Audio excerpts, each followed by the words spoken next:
पाकिस्तान के बारे च ख्याली किस्म ਦੀਆਂ ਕਹਾਣੀਆਂ ਜਿਹੜੀਆਂ ਬਣਾਉਣੀਆਂ ਔਰ ਦੁਨੀਆ ਨੂੰ ਇਹ ਸਮਝਾਣਾ ਕਿ ਹੁਣੇ ਜਿਹੜਾ ਨਾ ਉਹ ਸਿੰਧ ਨੇ ਆਜ਼ਾਦੀ ਦਾ ਐਲਾਨ ਕਰ ਦਿੱਤਾ। ਹੱਦ ਹੈ ਵੈਸੇ ਇਦਾਂ ਦੀਆਂ ਹਰਕਤਾਂ ਉਹ ਮੀਡੀਆ ਕਰਦਾ ਹੈ ਜਿਨ੍ਹਾਂ ਦੇ ਕੋਲੇ ਖਬਰਾਂ ਘੱਟ ਹੁੰਦੀਆਂ ਔਰ ਫੈਂਟੇਸੀ ਬਹੁਤ ਜ਼ਿਆਦਾ ਹੁੰਦੀ ਹੈ ਔਰ ਇਹ ਅਲੱਗ ਕਿਸਮ ਦੀ ਫੈਂਟੇਸੀ 'ਚ ਰਹਿੰਦੇ। ਸਿੰਧ ਵਿੱਚ ਅਗਰ ਕੋਈ ਆਵਾਜ਼ ਉੱਠਦੀ ਹੈ ਨਾ ਤਾਂ ਉਹ ਆਪਦੇ ਹਕੂਕ ਵਾਸਤੇ ਉੱਠਦੀ ਹੈ, ਉਹ ਸਿਆਸੀ ਵਾਅਦਿਆਂ ਦੇ ਬਾਰੇ 'ਚ ਉੱਠਦੀ ਹੈ, ਨਾ ਕਿ ਭਾਰਤ ਦੇ ख्वाबों ਵਿੱਚ ਬਣਨ ਵਾਲੇ ਇੱਕ ਅਲੱਗ ਮੁਲਕ ਦੇ ਬਾਰੇ 'ਚ ਉੱਠਦੀ। ਉਹ ਭਾਰਤੀ ਮੀਡੀਆ ਇੱਕ ਵਾਰ कराची या लाड़काना दी आवाम दे लोगों को सुन लवे ना तो शायद इन्हू समझ आ जाए, लेकिन नहीं, इन्होंने अपनी कोई ख्याली फिल्मां जड़ियां ने ना वो चलानियां ही चलानियां ने। मतलब ये नवा शगुफा छड़ देता है। सिंधु देश सिंध ने डिमांड कर दी है कि जी सानू पाकिस्तान तो अलग करो, सानू इंडिया नाल मिलाओ। असल गल है कि भारत चाहता है कि पाकिस्तान दे अंदर जिहड़ा ना वो इख्तलाफे राय नू अलैदगी दा नाम दे के पूरी दुनिया नू ये विखाया जाए कि पाकिस्तान तां तितर बितर होया पिया। हालांकि हकीकत पता की है, भारत अपने पंजाब, आसाम, मणिपुर, कश्मीर और अपनी अकलीतां दे मसाइल संभालदा नहीं पिया।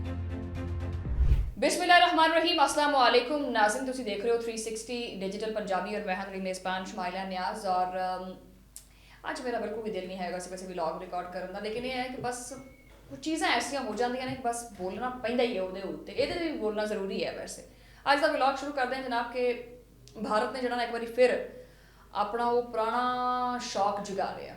ਜਾਗਦਾ ਤਾਂ ਖੈਰ ਕਾਫੀ ਇਸੇ ਤੋਂ ਪਿਆ, ਲੇਕਿਨ ਫਿਰ ਜਗਾ ਲਿਆ।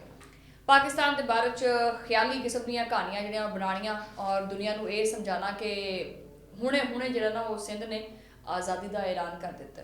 यानी अगर भारतीय मीडिया ਦੀਆਂ ਖਬਰਾਂ ਵਾਕਈ ਹਕੀਕਤ ਹੁੰਦੀਆਂ ਤੇ ਸ਼ਾਇਦ ਦੁਨੀਆ ਦਾ ਜਿੰਨਾ ਵੀ ਨਕਸ਼ਾ ਹੈਗਾ ਨਾ ਉਹ ਭਾਰਤੀ ਨਿਊਜ਼ ਚੈਨਲਸ ਦੇ ਨਿਊਜ਼ ਰੂਮਸ ਦੇ ਵਿੱਚ ਵੱਧਦਾ ਹੁੰਦਾ। ਸਿੰਧੂ ਦੇਸ਼ ਬਣ ਗਿਆ, ਸਿੰਧੂ ਦੇਸ਼ ਇਹ ਆਖਿਆ ਜੀ ਇਹਨਾਂ ਨੇ। ਹੱਦ ਹੈ ਵੈਸੇ ਇਦਾਂ ਦੀਆਂ ਹਰਕਤਾਂ ਉਹ ਮੀਡੀਆ ਕਰਦਾ ਹੈ ਜਿਨ੍ਹਾਂ ਦੇ ਕੋਲੇ ਖਬਰਾਂ ਘੱਟ ਹੁੰਦੀਆਂ ਔਰ ਫੈਂਟੇਸੀ बहुत ज़्यादा होंदी है और ये अलग किस्म की फैंटेसी च रहिंदे। भारतीय मीडिया ने सिंध के बारे च जिहड़ा कुछ झूठ आखिया, जो कुछ भी आखिया उन्हें वो सब गलत बयानात ने। उन्होंने इस तरह इस खबर नूं सिंधु देश नूं यानी कुछ छोटे ग्रुप्स ने जिन्हां दे बयानात ने, ठीक है अगर वो करते पे ने, उन्हां नूं इस तरह पेश किया कि जिवें कि पूरा दा पूरा सूबा जिहड़ा ना सिंध दा सूबा रेफरेंडम करदा पे। हालांकि सच ये है कि सिंध दी आवाम दा पाकिस्तान दे नाल रिश्ता इसी तरह पक्का है जिद्दां कि इंडिया दे एंकर्स दा झूठ दे नाल पक्का है। सिंध विच अगर कोई आवाज़ उठदी है ना तो वो आपदे हकूक वास्ते उठदी है, वो सियासी वादियां दे बारे च उठदी है, ना कि भारत दे ख्वाबां विच बनन वाले एक अलग मुल्क दे बारे च उठदी है। और भारतीय मीडिया एक वार कराची या लाड़काना दी आवाम दे लोगों को सुन लवे ना तो शायद इन्हू समझ आ जाए, लेकिन नहीं। हाँ जी, चाह भी आ गई। मैं जो व्लॉग करती हूँ ना उदों आसे पासे हो लिया करूँ, कोई पता नहीं इंडिया समझ के मैं तुहानू किते खड़का खड़कू देवां। हाँ बहरहाल चाह चंगी लगती पई है, लेकिन नहीं, इन्होंने अपनी कोई ख्याली फिल्मां जड़ियां ने ना वो चलानियां ही चलानियां ने। मतलब ये नवा शगुफा छड़ देता है। सिंधु देश सिंध ने डिमांड कर दी है कि जी सानू पाकिस्तान तो अलग करो, सानू इंडिया नाल मिलाओ।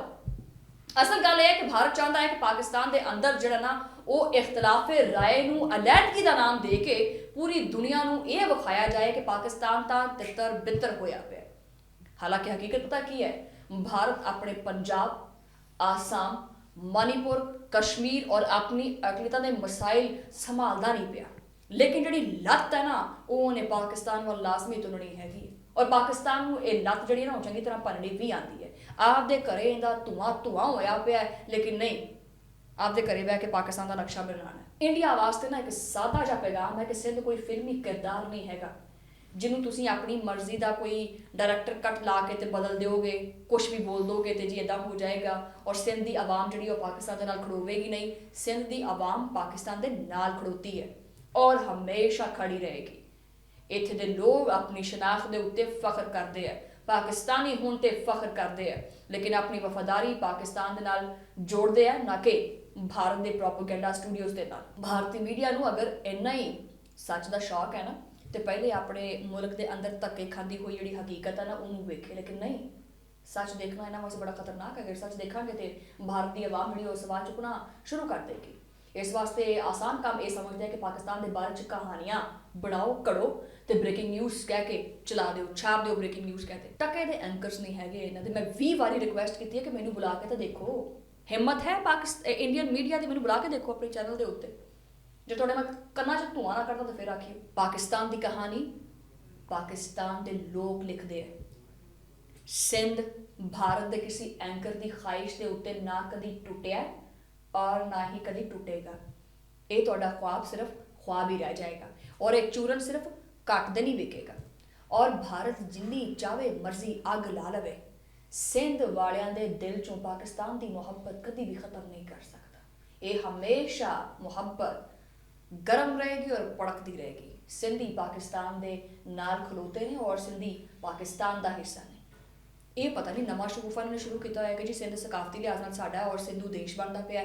वो चंद लोग उत्थे निकले, उन्होंने तस्वीरां जियां वो कढ़ के लोगों को ये विखाता कि जी ये देखें जी पाकिस्तान के अंदर जो सिंध है ना, सिंध ने ऐलान कर दिया है कि जी हमने अलग होना है। जाओ पहले जाके खालिस्तान संभाल लो, जाओ ना। वो नहीं संभालिया जा रहा। ਜਿਹੜਾ ਉੱਥੇ ਲੀਡਰ ਉੱਠਦਾ ਤੁਸੀਂ ਉਹਦੇ ਬਾਅਦ ਟੈਗ ਲਾ ਦੇਣਾ कि जी वांटेड ਇਹ ਚਾਹੀਦਾ ਬੰਦਾ। कौन लोग हो तुम लोग, कौन से गोले से आते हो यार?